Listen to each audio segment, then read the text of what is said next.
Hello and welcome back to our channel. Today, we're diving deep into the critical process of passage planning and how its key parameters align with major international maritime regulations. This isn't just about drawing lines on a chart. It's about ensuring safety, compliance, and efficiency on every single voyage. Let's get started. First up, let us talk about the foundation of any good passage plan: the safety contour and safety depth settings in your ECDIS. Next, we have Electronic Navigational Chart, or ENC, updates. Are your charts up to date? This is non-negotiable. SOLAS Chapter 5, Regulation 27 explicitly requires all ships to carry up-to-date nautical charts and publications for the intended voyage. For ships using ECDIS, this means having the latest updates and permits. This ties into SDCW through the requirement for officers to be properly trained in the use of ECDIS, which includes managing chart updates.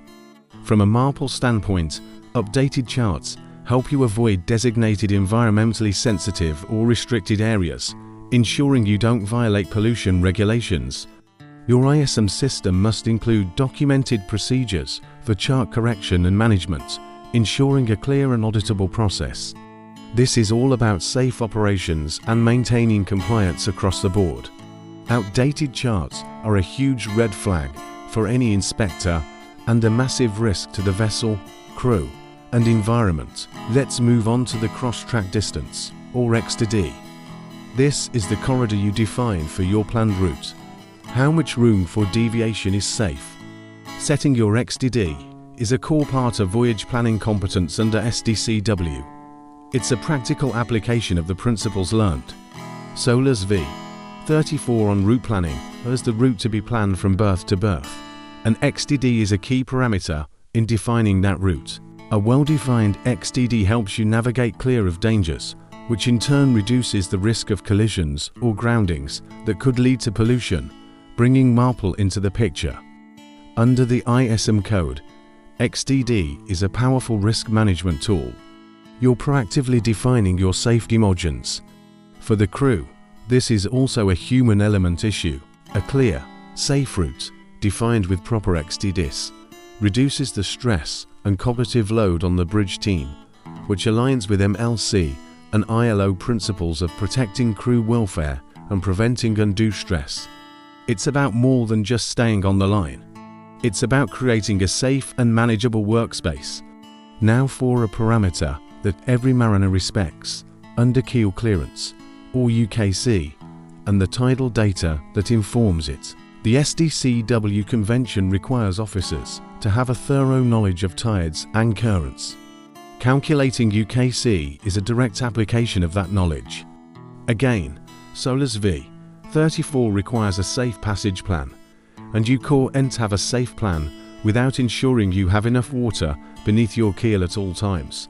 This is especially critical in shallow waters, channels, and during port approaches. Inadequate UKC is a primary cause of groundings, so getting this right is crucial for MARPL compliance by preventing accidental pollution. Your company's safety management system, under the ISM code, must have a clear policy on minimum UKC. This isn't something left to individual discretion. It's a company-wide safety standard.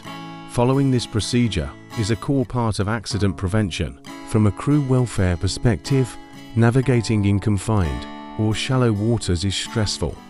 Having a clear and robust UKC policy, backed by accurate tidal data, reduces the fatigue and stress on the bridge team, which is a key concern under MLC and ILO regulations.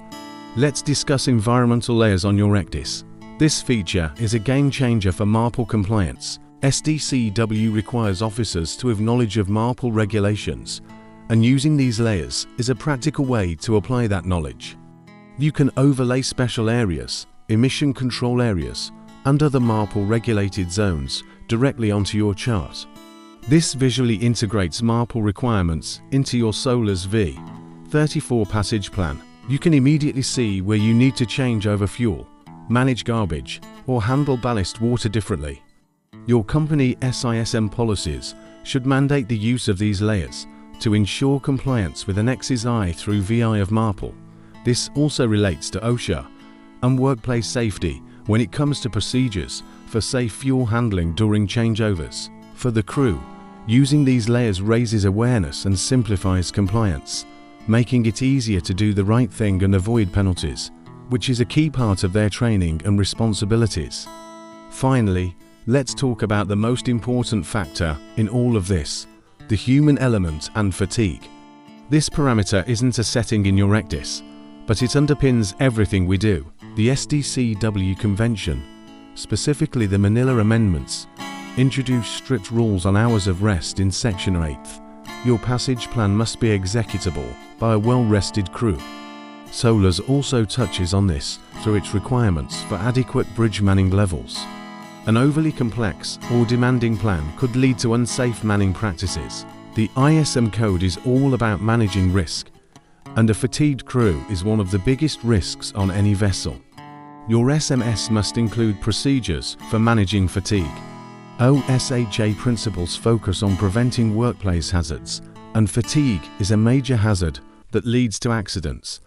And of course, this is the entire focus of the Maritime Labour Convention, or MLC, and ILO conventions, which are designed to ensure seafarer welfare. A good passage plan considers the workload on the bridge team and deck crew, plans for sufficient rest, and ensures the voyage can be completed safely without pushing people beyond their limits. A plan that looks good on paper, but is impossible for a tired crew to execute, is not a safe plan. So, as you can see, every major parameter in your passage plan is a thread in a much larger tapestry of maritime regulation. From the safety contour to managing crew fatigue, each element is interconnected, linking SDCW, SOLAS, MARPL, ISM, OSHA, and the MLC. Planning a passage is not just a navigational task. It's a comprehensive exercise in safety management, environmental protection, and human welfare. By understanding these connections, we can create better, safer plans for every voyage. Thanks so much for watching. If you found this breakdown helpful, please hit the like button, subscribe to our channel, and ring the bell so you don't miss our next video. Stay safe out there, and see you next time.